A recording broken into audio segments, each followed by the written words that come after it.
নুন হলুদ রুই মাছ মাখিয়ে নেব। কড়া বসিয়ে দিয়েছি, পরিমাণ মতো তেল দিয়ে দিলাম, লবণ দিয়ে দিলাম মাছটা কড়াতে যাতে না লেগে যায় তার জন্য। তেলটা ভালো করে গরম হয়ে গেছে, মাছ দিয়ে দেবো।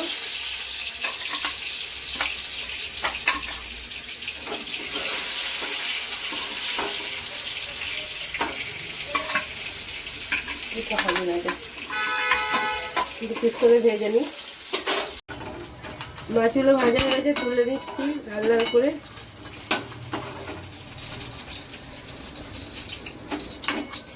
লাল করে ফুলকপিগুলো নুন হলুদ দিয়ে ভাপিয়ে রেখেছিলাম, ভেজে নিচ্ছি। ফুলকপিটা লাল লাল করে ভাজা হয়ে গেছে, এবার একটু তুলে নিচ্ছি। এবার আলুগুলো ভেজে নেবো, হালকা ভাপিয়ে রাখা আলু ভেজে নেবো।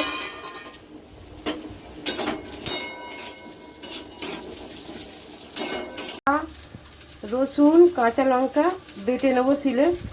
ধনে জিরে লাল লঙ্কার গুঁড়ো ঝাল লঙ্কার গুঁড়ো হলুদ গুঁড়ো একসঙ্গে জলে একটু গুলে রাখবো, ভেজে তুলে নেব।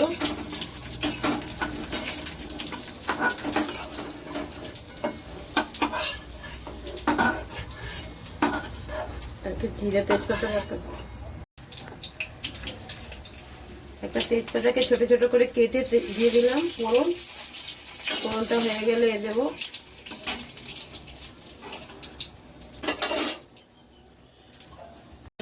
পেঁয়াজগুলো দিয়ে দিলাম। আপনার মিডিয়াম সাইজের পেঁয়াজকে ছোট ছোট করে কেটে রেখেছিলাম। কাঁচা লঙ্কা বাটাটা দিয়ে দিলাম।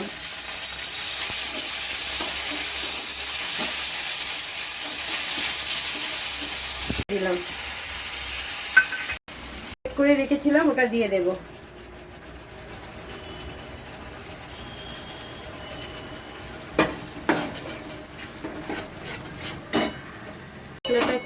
কষে গেছে, তেল বেরোচ্ছে। এবার আমি এগুলো দিয়ে দিই,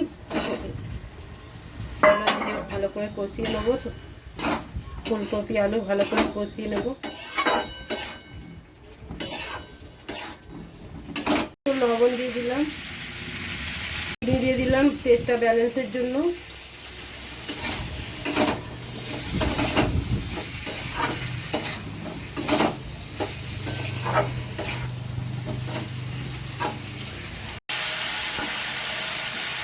ভালো করে কষানো হয়ে গেছে, তেল সেপারেট হচ্ছে। আমি এবার পরিমাণ মতো জল দিয়ে দেবো।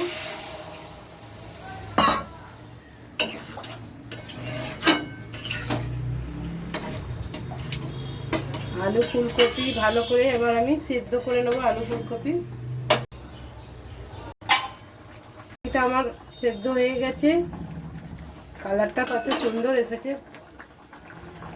ছেড়ে দিলাম, একটু গরম মশলা দিয়ে নামিয়ে নেব। দিয়ে দিলাম গরম মশলা, একটু দিয়ে দিলাম,